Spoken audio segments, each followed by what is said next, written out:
चलो फिर देखो अब मैं क्या करता हूँ।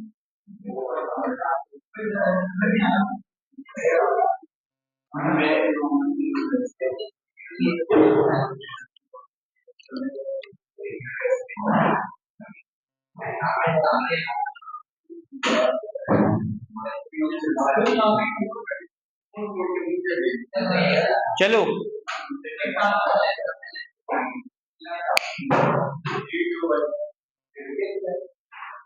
टॉपिक है हेल्थ लॉ। सवाल आ जाता है इसका शॉर्ट में कि भाई state and explain health law, also give its application.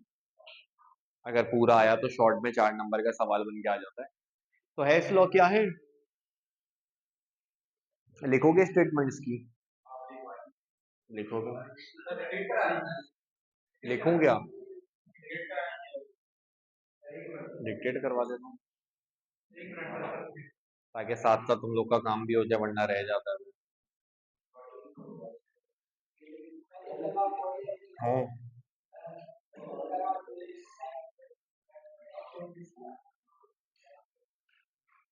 बोलूं? हाँ।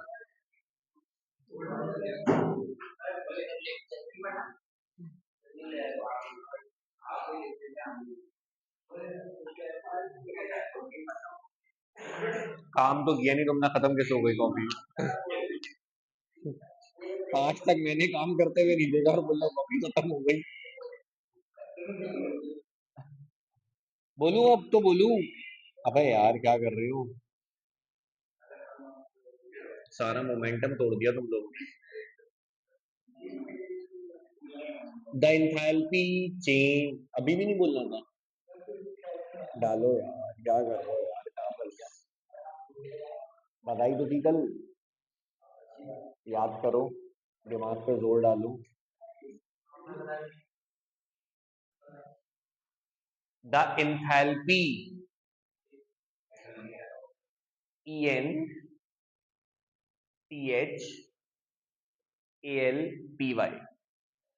the enthalpy of a reaction is always constant, is always constant, whether, whether कौन सा वाला, मौसम वाला मत लिख देना, अगरचे वाला आता है ना लिखना, कैसे लिखना? The enthalpy of a reaction is always constant whether, WHETHER वाला, the reaction whether the reaction takes place takes place whether the reaction takes place in one step or several steps.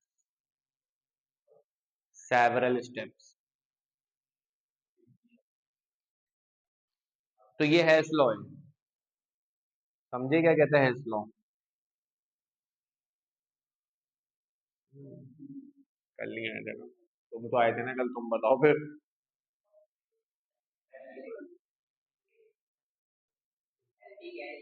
अबे यार जवाब क्या कर रहे हो? एंथैल्पी ऑफ रिएक्शन मैंने तुमको बताई थी कि किसी भी रिएक्शन को जब आप ना तो कांस्टेंट प्रेशर पे कराते हो, तो उसको कराने के लिए जो हीट आप देते हो या जो हीट उसमें से निकलती है उसको एंथैल्पी ऑफ रिएक्शन कहा जाता है। कल तुम लोगों को बताया था कि एंथैल्पी जो होती है वो स्टेट फंक्शन है। सबसे लास्ट डेफिनेशन जो मैंने बताई थी, स्टेट फंक्शन याद है? स्टेट फंक्शन क्या बताए थे, क्या होते हैं? जो सिर्फ इनिशियल और final state of the system पे डिपेंड करे।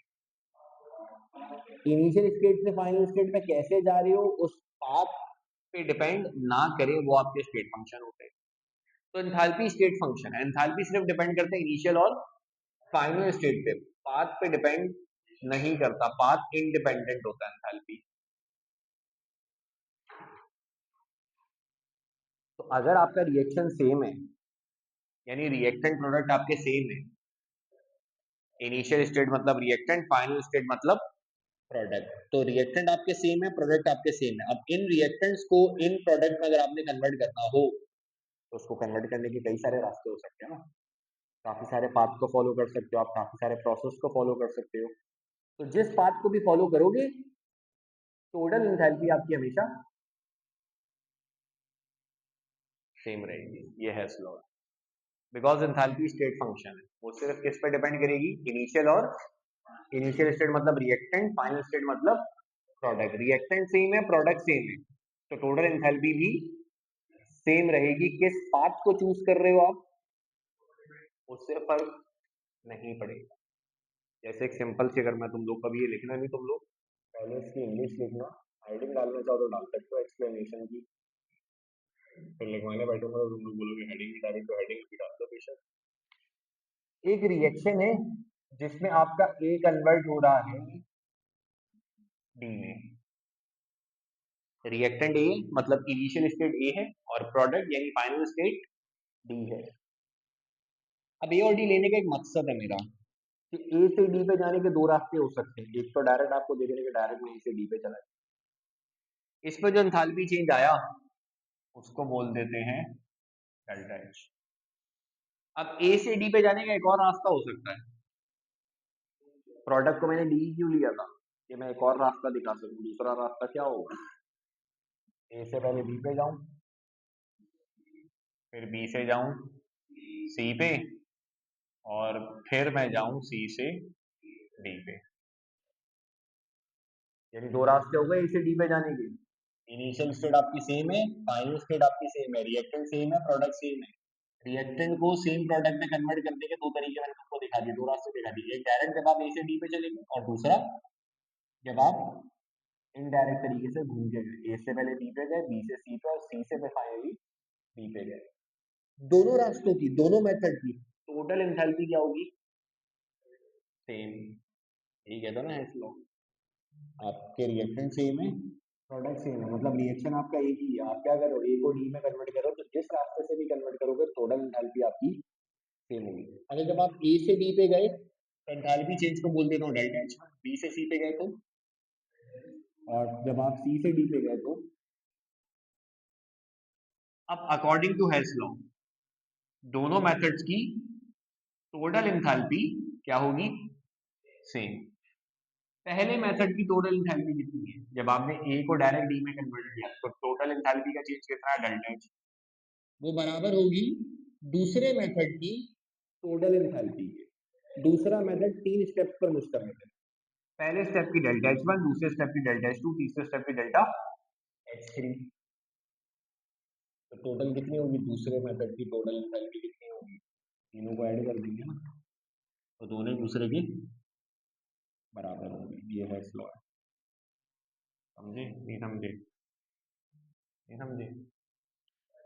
ए से डी पे जाने के दो तरीके हो गए ना, दो रास्ते हो गए। पहले रास्ते की टोटल एंथैल्पी बराबर होगी दूसरे रास्ते की टोटल एंथैल्पी के। दूसरा रास्ता तीन स्टेप्स पर मुश्तमिल, पहले स्टेप की डेल्टा एच वन, दूसरे स्टेप की डेल्टा एच टू, तीसरे स्टेप की, तो टोटल कितनी हो गई दूसरे रास्ते की, delta H one, delta H two, delta H three. Add करेंगे तो दूसरे रास्ते की टोटल एंथैल्पी आ जाएगी ना, तो ये बराबर होगी पहले वाले रास्ते की टोटल एंथैल्पी के। पहले रास्ते की टोटल एंथैल्पी कितनी थी, डेल्टा एच। तो ये है स्लॉ कि अगर आपके रिएक्टेंट सेम है, प्रोडक्ट सेम है, यानी रिएक्शन सेम है, तो आप इसको जिस पाथ से भी फॉलो करोगे टोटल एंथैल्पी आपकी सेम रहेगी। ठीक है, फॉर एग्जाम्पल आपने किसी दिन ये सोचा कि यार मैं कुछ पैसे डोनेट करता हूँ, नमाज वमाज पढ़ के निकले तो में से बाहर, ईद की नमाज पढ़ के निकला, आपने कहा डोनेट करता हूँ कुछ, आपने माइंड बनाई कि यार 100 रुपये मुझे डोनेट करने। अब ऐसा भी हो सकता है आपने एक ही झटके में किसी को 100 रुपये दे दिए हो, या ऐसा हो सकता है आपने 10-10 20-20 करके सबको अलग अलग दिए हो। तो टोटल आपकी जो अमाउंट है वो सेम है ना दोनों तरीकों में। तो कुछ इस तरह का हैश लॉ होता है कि आपके रिएक्टेंट सेम है, प्रोडक्ट सेम है, अब आप इस रिएक्टेंट को प्रोडक्ट में जैसे भी कन्वर्ट करो टोटल एंथैल्पी, हाँ एंथैल्पी तब चेंज होगी जब आप रिएक्टेंट बदल दो या प्रोडक्ट बदल दो। अगर रिएक्टेंट प्रोडक्ट सेम है, इनिशियल फाइनल स्टेट सेम है, रिएक्टेंट सेम है, तो टोटल एंथैल्पी भी सेम होगी। अगर आप एक स्टेप में करा दोगे तो उसी स्टेप में सारा एंथैल्पी का चेंज आ जाएगा, और अगर आप मल्टीपल स्टेप्स में कराओगे उसी प्रोसेस को तो वही एंथैल्पी का चेंज आपका डिवाइड हो जाएगा, डिस्ट्रीब्यूट हो जाएगा। लेकिन टोटल दोनों मेथड्स की टोटल एंथैल्पी हमेशा सेम होगी, ये हेस लॉ है। तो एक्सप्लेनेशन की डाली भी हेडिंग इंग्लिश में लिख लो ये बात, फिर ये बना भी लेना design. Consider a reaction, consider a reaction, consider a reaction in which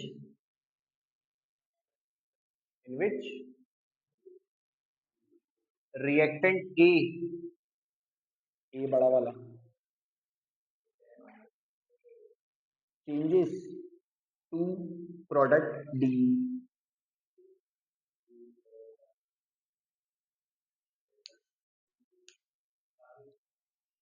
with enthalpy change,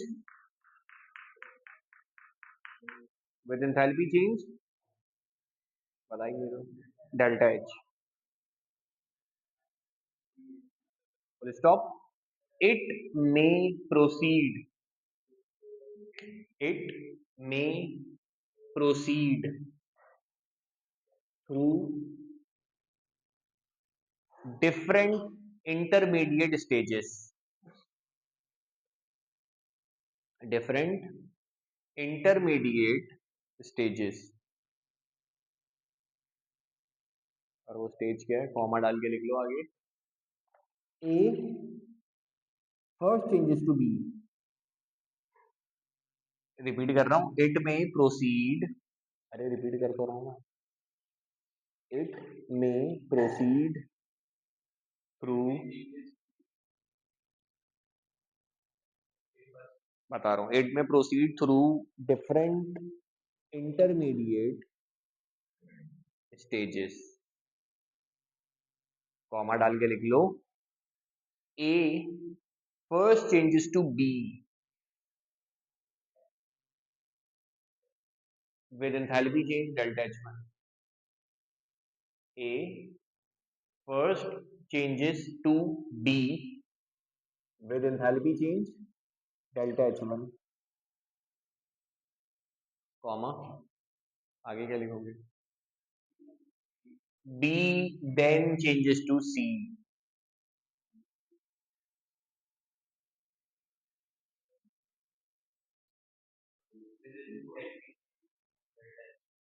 B then changes to C with enthalpy change delta H2,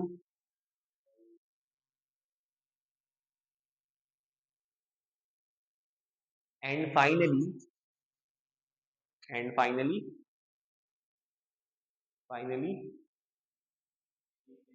C changes to D,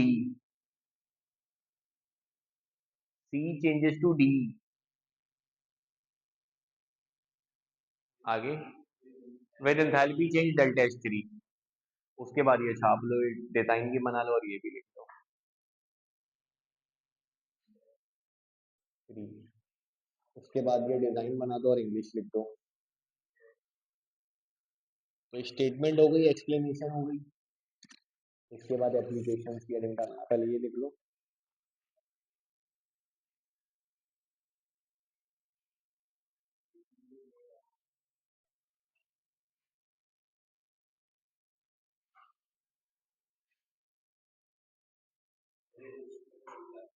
ऐसे ही आता है, state and explain Hess's law, also give its application,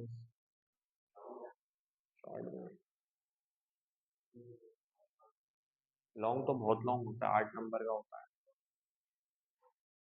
कुछ और मिला के दे दे तो फिर लॉन्ग बन सकता है, कोई और कुछ और चीज ऐड कर दी।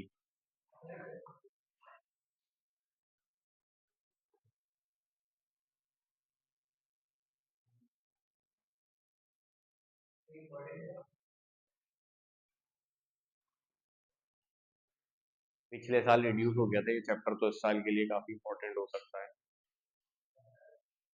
पिछले साल नहीं था ना।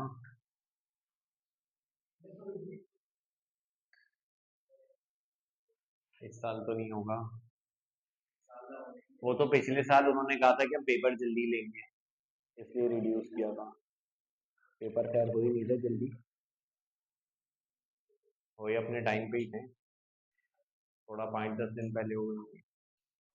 क्या application?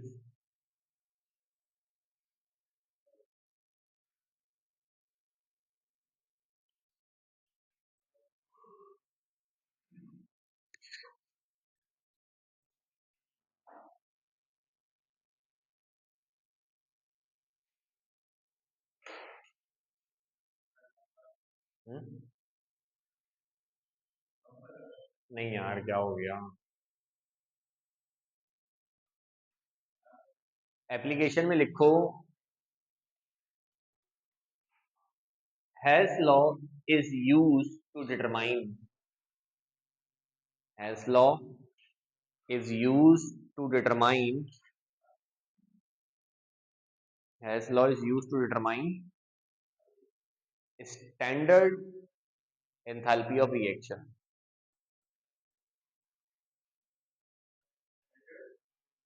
enthalpy of reaction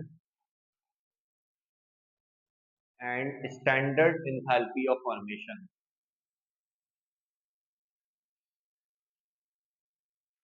Has law is used to determine standard enthalpy of reaction and standard enthalpy of formation.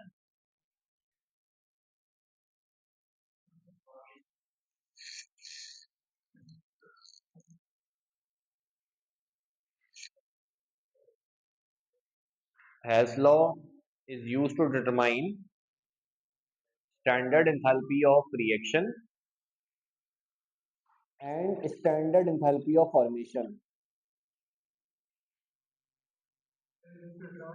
Standard enthalpy of reaction and standard enthalpy of formation.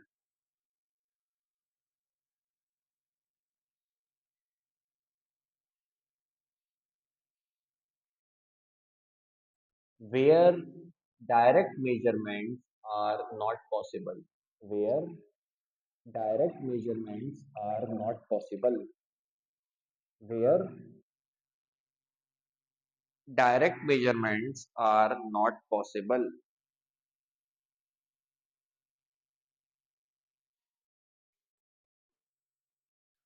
Hash law को कहाँ इस्तेमाल किया जाता है? स्टैंडर्ड इंथैल्पी ऑफ रिएक्शन और standard enthalpy of formation को मालूम करने के लिए। अब ये दोनों इंथैल्पीज क्या होती है, इनको इनकी भी डेफिनेशन लिखवा दूंगा। तो हैश लॉ को इस्तेमाल करते हैं स्टैंडर्ड इंथैल्पी ऑफ रिएक्शन और स्टैंडर्ड इंथैल्पी ऑफ फॉर्मेशन को निकालने के लिए, यानी एंथैल्पी को निकालने के लिए। एंथैल्पी मैंने आपको बताया, रिएक्शन में इन्वॉल्व होने वाली किसी भी रिएक्शन को आप कांस्टेंट प्रेशर पे करा रहे हो तो उसमें इन्वॉल्व होने वाली हीट को एंथैल्पी का नाम दिया जाता है। तो उसको निकालने के लिए हम हैश लॉ को यूज करते हैं। जहां डायरेक्ट मेजरमेंट पॉसिबल ना हो, इससे क्या मुराद है भाई? डायरेक्टली हम एंथैल्पी को कैसे मेजर करते हैं? किस डिवाइस से मेजर करते हैं, कहने का मकसद ये है। एंथैल्पी मैंने कहा heat, heat is a form of energy, तो एनर्जी को मालूम करने के लिए किस डिवाइस को इस्तेमाल किया जाता है? थर्मोमीटर एनर्जी कब से मेजर करने लग गया? वो तो टेम्परेचर नहीं करता था, हम तो उससे टेम्परेचर मेजर करते हैं।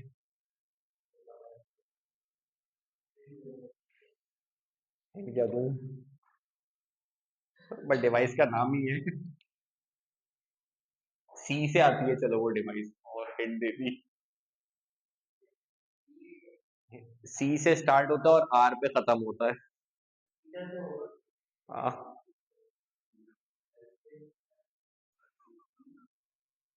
सेल्सियस तो टेम्परेचर का यूनिट है यार। एनर्जी के कौन कौन से यूनिट होते हैं सोचो? जूल तो जे से आता है ना।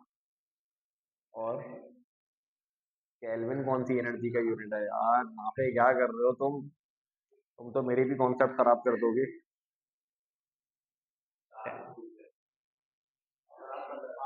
कैलोरी मीटर एनर्जी का यूनिट होता है ना, कैलोरी, तो कैलोरी मीटर से मेजर किया जाता है।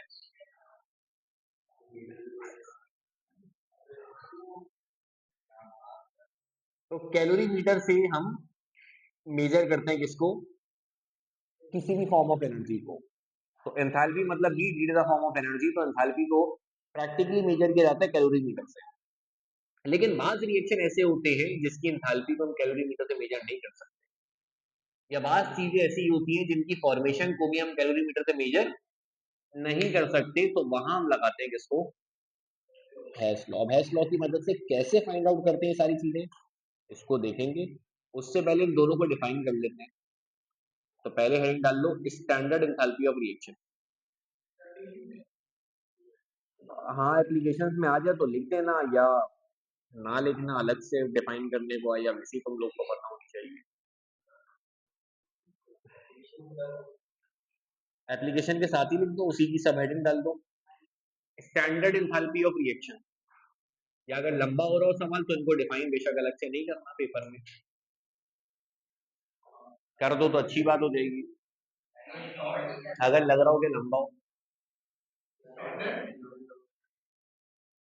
अगर मैंने कहा तुम लोगों को टाइम मिल रहा हो तो इनको डिफाइन भी कर देना, अगर नहीं हो तो बस डिफाइन नहीं करना, फिर छोड़ देना, मतलब एप्लीकेशन लिख के खत्म हो गया, समझे।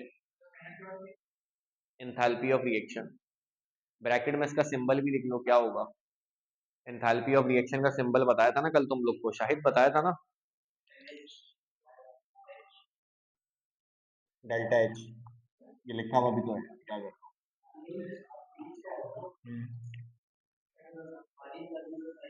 एंथैल्पी ऑफ रिएक्शन मतलब चेंज ही आएगा ना, जो हीट आप दोगे या जो हीट लोगे तो चेंज आएगा ना, तो डेल्टा एच। और स्टैंडर्ड है ना तो ये लगा देते हैं,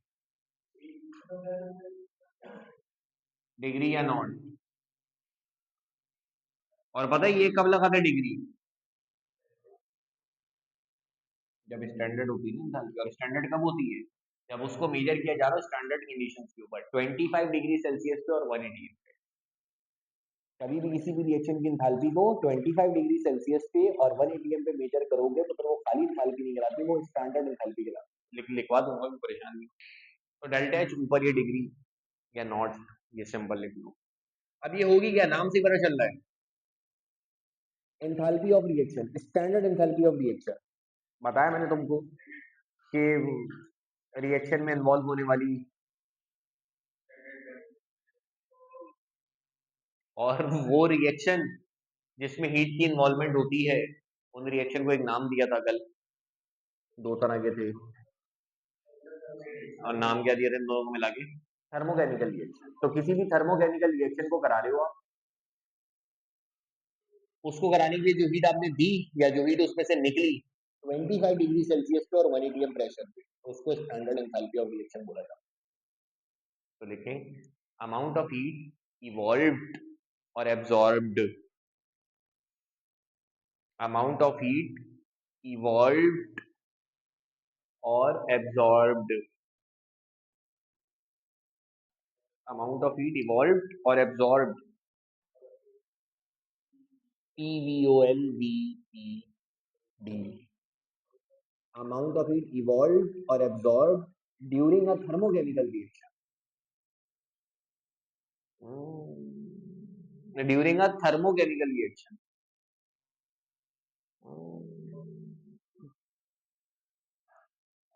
At हाँ 25 degree Celsius and 1 atmosphere, 1 atm is known as standard enthalpy of reaction.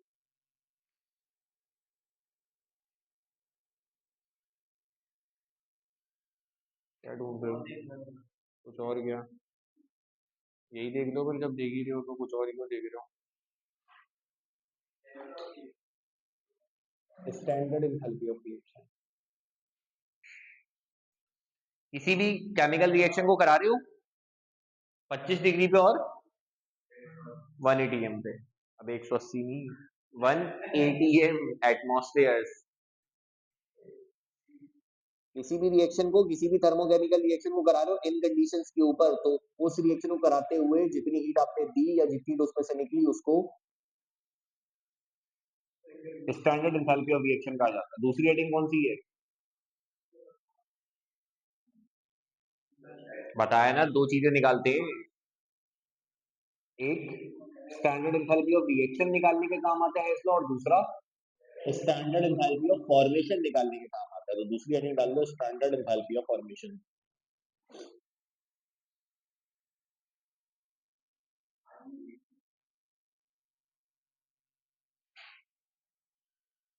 इसका सिंबल क्या बनाओगे बताओ?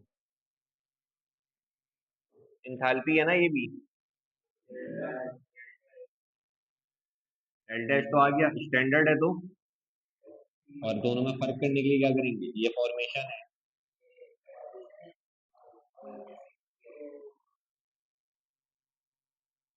एफ लगा देते हैं छोटा सा, जैसा। अब ये क्या होगी, इसके नाम से ही पता चल रहा है, या नहीं चल रहा? अब फॉर्मेशन यार, enthalpy of formation, standard enthalpy of formation, मतलब अगर किसी रिएक्शन में किसी चीज की फॉर्मेशन हो रही है, उसके एक मोल की फॉर्मेशन हो रही है उसके एलिमेंट से, तो उसमें जो एंथैल्पी चेंज आएगा उसको फिर हम एंथैल्पी ऑफ फॉर्मेशन बोलेंगे। और अगर वो फॉर्मेशन इन कंडीशंस पे हो रही है तो उसको खाली एंथैल्पी ऑफ फॉर्मेशन ही बल्कि स्टैंडर्ड एंथैल्पी ऑफ फॉर्मेशन बोला जाए। जैसे मिसाल के तौर पर इसको मुलायजा करो, CH4 का एक मोल बन रहा है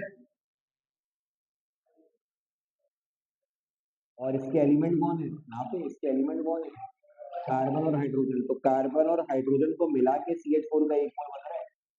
तो इस रिएक्शन में जो एंथैल्पी का चेंज आएगा वो एंथैल्पी ऑफ फॉर्मेशन कहलाएगी CH4 की। और अगर ये रिएक्शन इस कंडीशन पे हो रहा है तो वो स्टैंडर्ड एंथैल्पी ऑफ फॉर्मेशन कहलाएगी। एक और मिसाल दे देता हूँ भाई तुमको।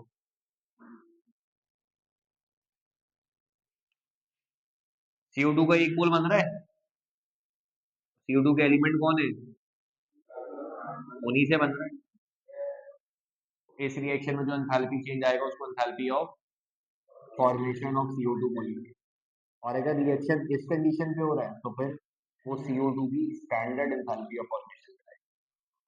यानी किसी भी चीज का एक मोल बन रहा हो, पहली शर्त ये है, और दूसरी शर्त क्या है, उसके एलिमेंट से बन रहा हो। यानी किसी और कंपाउंड को तोड़ ताड़ के नहीं बन रहा, उसके इंग्रेडिएंट उसके एलिमेंट से बन रहा हो, तो वो एंथैल्पी ऑफ फॉर्मेशन कहलाता है। और अगर वो रिएक्शन इस कंडीशन पे हो रहा है तो फिर वो खाली एंथैल्पी ऑफ फॉर्मेशन नहीं बल्कि स्टैंडर्ड एंथैल्पी ऑफ फॉर्मेशन कहलाएगी। और ये दोनों चीजें कैलकुलेट कैसे करते हैं हेस लॉ से, देख लेते हैं। 7-5 तक है ना? नहीं यार, तुम लोग हमेशा ऐसे ही करते हो, टोपी कराते हो मुझे। चलो एंथैल्पी ऑफ रिएक्शन देख लेते हैं, ये तो 5 मिनट का ही काम है, ये तो बहुत आसान है। फॉर्मेशन की नहीं लिखो डेफिनेशन, क्या बात करो, लिखो फिर। The amount of heat evolve और एब्जॉर्ब, यहाँ तक तो सेम ही रहेगा। The amount of heat evolved, कहाँ हो गए, अमाउंट ऑफ हीट इवॉल्व्ड और एब्जॉर्ब्ड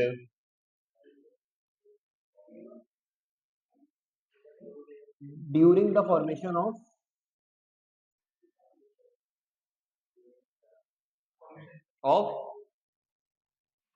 ऑफ क्या बताया था, 1 mole of any substance, 1 mole of a substance, of a substance लिख तो ज्यादा अच्छा हो जाएगा। 1 mole of a substance from, दूसरी शर्त क्या बताई थी, फ्रॉम इट्स एलिमेंट्स। और स्टैंडर्ड है तो हाँ, एट ये कंडीशन लिख दोगे, अमाउंट ऑफ हीट इवॉल्व और absorb during the formation of 1 mole of a substance from its elements at 25 degree Celsius and 1 atm is known as,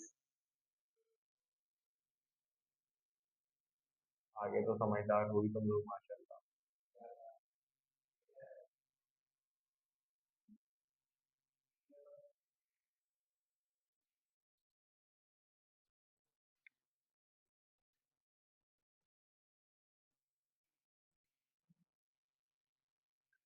अब देखते हैं हेस लॉ की मदद से एंथैल्पी ऑफ रिएक्शन को कैसे निकालते हैं। तो भाई सुनना, सुन रहे हो? डेल्टा एच है ना, डेल्टा मतलब चेंज, चेंज निकालने का क्या फॉर्मूला होता है? किसी भी रिएक्शन में फाइनली क्या होंगे आपके पास, और इनिशियली क्या होंगे? तो एंथैल्पी ऑफ रिएक्शन का फॉर्मूला क्या होगा कि प्रोडक्ट की एंथैल्पी ऑफ फॉर्मेशन में से रिएक्टेंट की एंथैल्पी ऑफ फॉर्मेशन को माइनस कर दो, ये बनेगा ना फॉर्मूला। अब ये जो एंथैल्पी ऑफ फॉर्मेशन होती है, अभी तुमको बताए कितने मोल के लिए होती है? 1 मोल के लिए। अब कोई रिएक्शन ऐसे भी तो हो सकते हैं जिसमें कि सब्सटेंस के एक से ज्यादा मोल बन रहे हो, 2 बन रहे हो, 3 बन रहे हो, 4 बन रहे हो, 5 बन रहे हो, तो जितने बन रहे होंगे उससे मल्टीप्लाई करेंगे या नहीं? क्योंकि जो एंथैल्पी ऑफ फॉर्मेशन होती है वो 1 मोल के लिए होती है। भाई मिसाल के ऊपर एक अंडे के पैसे हैं 50 रुपए। अब आप 4 अंडे खरीदोगे तो आप 50 रुपए थोड़ी दोगे, तो आप 200 रुपए दोगे। उसने तो एक अंडे की प्राइस बताई ना, आपने पूछा एक अंडा कितने का, उसने कहा 50। अब ये थोड़ी आप जितने खरीदोगे 50 रुपए के आ देंगे, उसको मल्टीप्लाई भी करना पड़ेगा। तो ये एंथैल्पी ऑफ फॉर्मेशन होती है 1 मोल के लिए होती है। अगर रिएक्शन में उस सब्सटेंस के एक से ज्यादा मोल बन रहे होंगे तो उससे जितने बन रहे होंगे उससे मल्टीप्लाई करो। और ऐसा भी तो हो सकता है प्रोडक्ट दो, तो आपस में क्या किया जाएगा उनको, जमा, समीशन कहलाता है, सिग्मा कहलाता है। एडिशन मतलब ऐड करना, जमा करना। भाई आपने अंडे खरीदे और भाई फॉर एग्जांपल आपने अंडे खरीदे और ब्रेड भी खरीदी फॉर एग्जांपल, तो अब दोनों की प्राइस को ऐड करके आप टोटल अमाउंट दोगे ना दुकान वाले को। तो यही सीन है कि अगर आपको 2 प्रोडक्ट बन रहे होंगे तो उन दोनों को आपस में जमा किया जाए, तो जाके प्रोडक्ट की टोटल एंथैल्पी आएगी। 2 रिएक्टेंट बन रहे होंगे तो उन दोनों की एंथैल्पी को आपस में ऐड किया जाएगा। जैसे एक एग्जांपल देख लेते हैं ताकि आपको अंदाजा हो कि कैसे फॉर्मूले को ओपन करना है। एग्जांपल 11.3 है, एग्जांपल मैं करा रहा हूँ, उसके बाद 3 सवाल है वो तुम लोग करोगे। डेफिनेशन तो लिखवा दी ना एंथैल्पी ऑफ रिएक्शन, अब उसको ये तो न्यूमेरिकल है ना। हेस लॉ से कैसे निकालते हैं स्टैंडर्ड एंथैल्पी ऑफ रिएक्शन वो देख रहे हैं। पेज नंबर बताओगे मुझे? 230 था मेरे ख्याल में। नहीं 11.3, 230 है मेरे ख्याल में। है देखा, चेक कर रहे हो तुम लोग यार, क्या पढ़ा है? अच्छा बताओ, आज थोड़ी पढ़ा है, लेकिन लड़कियां आगे निकल गई हैं तुम लोगों से, पहले पीछे थी, एक जमाना था।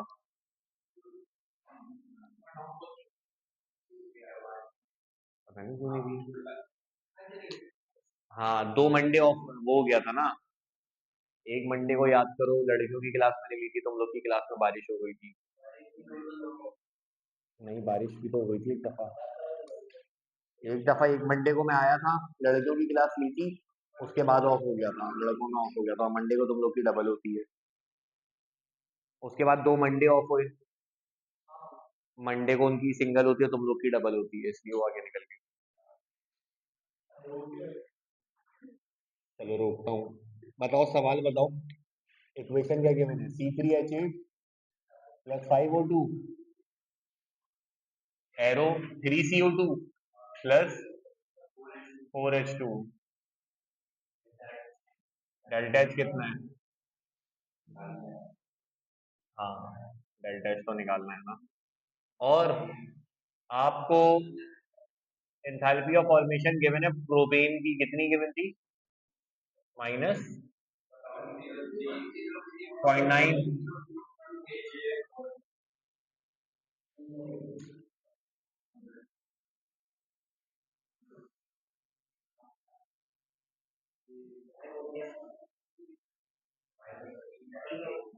नहीं यार बस, अबे ये लिखते ही हो जाएगा। तुम लोग बोलोगे यार ये क्या बच्चों वाले काम आप करा रहे हैं, बोलोगे भाई, तुम लोग बोलोगे तो आप हमें होमवर्क देना चाहिए था, ये आपने कराया ही नहीं।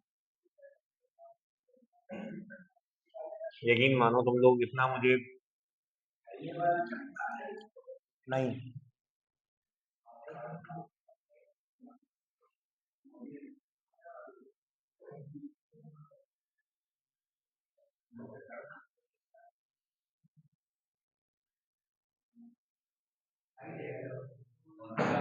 ये ये एक लाइन में इसका सोल्यूशन है, मैं जबरदस्ती इसको 2 लाइन में कर दूंगा।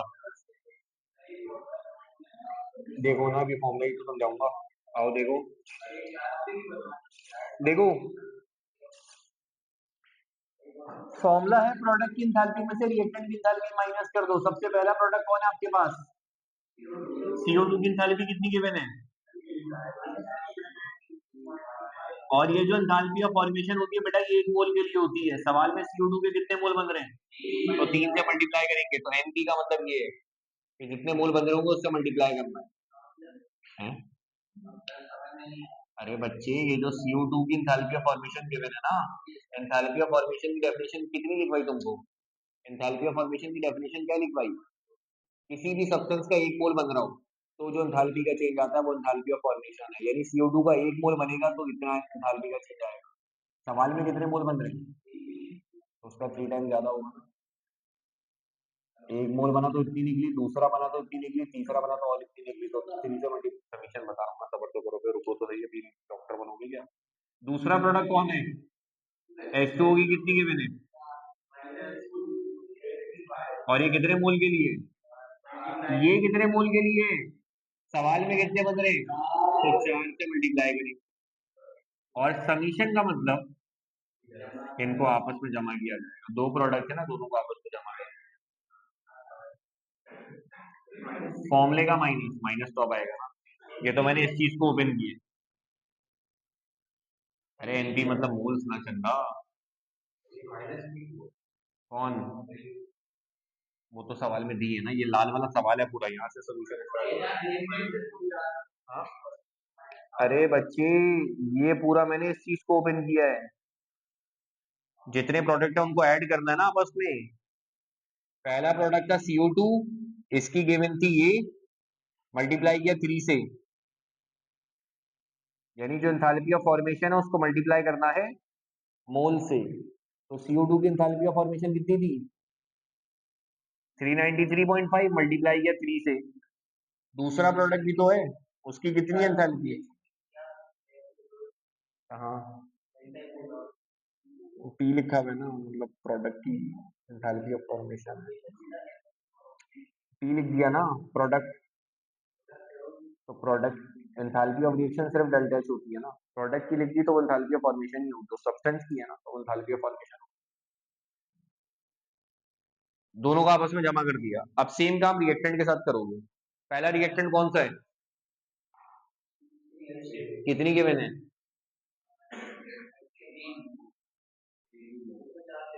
और ये कितने मोल के लिए होती है? सवाल में वन कितने मोल रहे हैं? उसको किससे मल्टीप्लाई करेंगे? वन से, जो कि करने की जरूरत नहीं है। दूसरे रिएक्टेंट की क्या करूंगा इसमें? ऐड। समीशन मतलब ऐड करूंगा। दूसरा रिएक्टेंट कौन है? O2। O2 की कितनी है? फिर क्या करूं? फिर क्या करूं, नहीं गिवन तो? अरे तो डेल्टा एच कैसे निकालूंगा फिर? क्या कर रहे हो? ऐसा नहीं करो। याद रखना ये बात जो लिखने जा रहा हूँ। नहीं नहीं, नहीं नहीं, ये पॉइंट याद रखना लाजमी अपनी जिंदगी में हमेशा। हाँ, एलिमेंट्स की एंथैल्पी ऑफ फॉर्मेशन हमेशा 0 होती है। जो पीरियोडिक टेबल है ना आपके पास, उसके अंदर जो 118 एलिमेंट्स हैं, उसमें से अगर कोई लिखा हो, कार्बन है, कॉपर है, जिंक है, हाइड्रोजन गैस है तो H2 की फॉर्म में एग्जिस्ट करेगा, ऑक्सीजन गैस है O2 की फॉर्म में एग्जिस्ट करेगा, नाइट्रोजन गैस है N2 की फॉर्म में एग्जिस्ट करेगा, इन सब की 0 होती है। तो एंथैल्पी ऑफ फॉर्मेशन, ये तो कह रहा हूँ, एलिमेंट्स की 0 होती है। फॉर्मेशन कौन? खुद सोचो ना, एलिमेंट तो नेचुरली अकरिंग होते हैं ना। कार्बन को आप बनाते थोड़ी हो, या बनाते हो? कार्बन को बनाते हो क्या? पहले से ही होता है ना, बस आप जहाँ छुपा होता है वहां से निकाल लाते हो कार्बन को। इसी तरह ऑक्सीजन भी नेचर में हवा में पहले से ही मौजूद है। सोना पहले से मौजूद है, सल्फर पहले से मौजूद है, तो जितने भी एलिमेंट्स होते हैं वो नेचर में पहले ही पाए जाते हैं, उनको आप बनाते नहीं हो, तो उनकी एंथैल्पी ऑफ फॉर्मेशन हमेशा जीरो होती है। तो इसमें से ये एलिमेंट है ना ऑक्सीजन, बाकी सारे तो कंपाउंड है, ये एलिमेंट है ऑक्सीजन, तो कोई भी एलिमेंट आ गया उसकी जीरो हो जाएगी। ये आसान अल्फाज में जिसकी नहीं गिवन हो तो उसका मतलब वो एलिमेंट है उसकी जीरो होगी। बस सॉल्व कर लो, आ गया आंसर।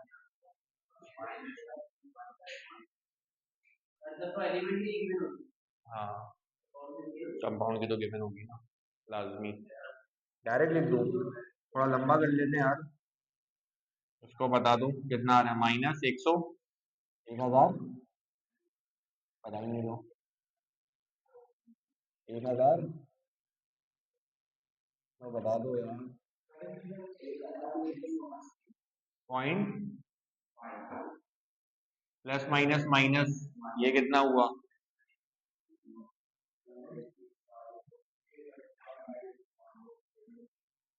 बता ही नहीं रहे हो, बता दो।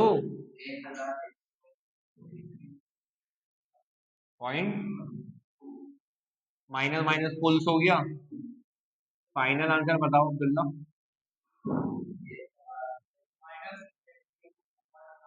2219 किलो जूल पर मोल। सही है या मुश्किल है? मुश्किल है तो बोलो। मुश्किल है, आसान नहीं है। बस, तो न्यूमेरिकल नंबर 234 कर लेना, यही है। अबे यही है, कल आता तो मैं करा देता, लेकिन कल मैं आऊंगा नहीं ना। हाँ ना, न्यूमेरिकल नंबर 234। सही है, सुन ली है, फिर बाद में नहीं बोलना सुना नहीं था, पता नहीं था। न्यूमेरिकल 234 कर लेना, वरना याद रखना अभी अभी पीडीएफ गुजरी है। अभी अभी पीडीएफ गुजरी है, बात